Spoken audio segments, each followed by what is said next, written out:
Well, hello and welcome to our chat today. My name is Eric Walquist. I'm a Senior Content Marketing Manager here at SUSE, and I'm very excited to be joined by Rick Spencer. He heads up our Business Critical Linux team here at SUSE. Rick, thanks for joining us today.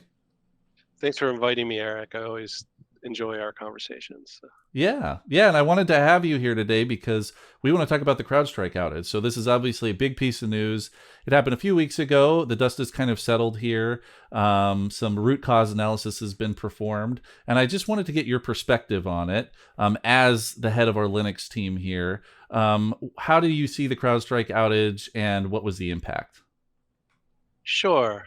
So I think I look at it from a couple of angles. Um, and one is, I think there might be some misunderstanding in the community that it was Microsoft that released a Windows update that caused the outage, but that's not actually quite what happened. What happened is people who use this CrowdStrike security software experienced the outage because CrowdStrike released an update that turned out to be botched and caused the outage. And the reason it was so severe is that the CrowdStrike software is implemented as a kernel driver.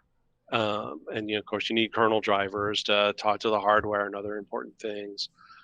Um, they even required that kernel driver to boot, right?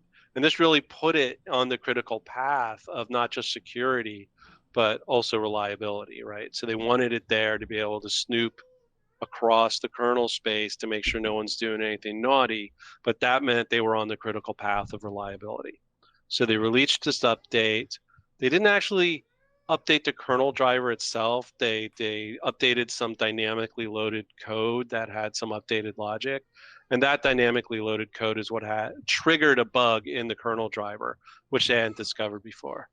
So this then caused crash reboot loops, right? So the kernel would try to come up, the driver would crash, and then the kernel really has no choice but to just crash everything because it can't leave itself in an unknown state. So if one driver crashes, who knows what's going on in memory and everything. You can't just ignore it and move on. So it needs to crash everything. And so that meant millions and millions of Windows computers were unable to boot after applying this update, which I assume a lot of people applied automatically.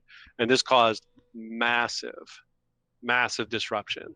It is important to note, as a Linux guy, kernel updates, whether they're Windows or Linux or any other operating system, can have bugs that interfere with booting. So you do need to be careful with kernels and kernel updates. And just this CrowdStrike Windows outage highlights that. But maybe we can go on to talk a little bit more about SUSE Linux and how it Yeah, works in that regard. totally. I mean, so from what I've heard, users who use SUSE Linux wouldn't have experienced the same type of outage. And I'm just wondering if you can explain that and why Linux might be a better choice. Sure. So it depends on the version of SUSE Linux that you have and how it's configured. But first of all, it's just not safe to assume that a Linux kernel will never get a botched update. I mean, we test our updates pretty heavily, and you know, but still, nonetheless, we can't pretend like this is something that could only happen to Windows users. So by switching to Linux, you're automatically protected. That said, that said, Linux supports the Linux ecosystem, and especially SUSE Linux supports what's called an immutable systems or transactional systems. And that combination, let's just focus on the transactional system, right? What that means is that when you do an update, it actually takes a snapshot of the system in its current state, then applies an update, right? And so then let's say it tries to install that new kernel, and let's say that is a botched update with that kernel. Well, what then will happen is it'll the system will revert back to that snapshot that it had before, that last good state. It'll just reboot, and then your workload will keep running.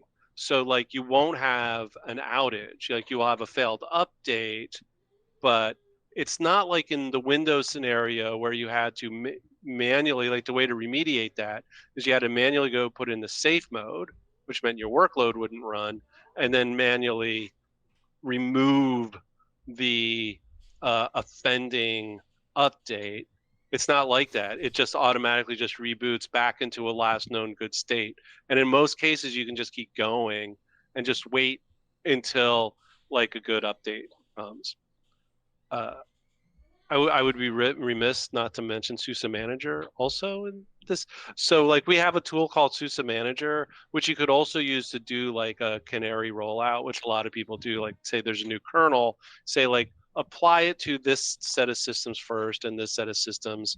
And that way you can sort of manage, instead of updating your whole fleet at once, you can manage just a few of them and, see if there's a problem before you roll out an update to your whole fleet.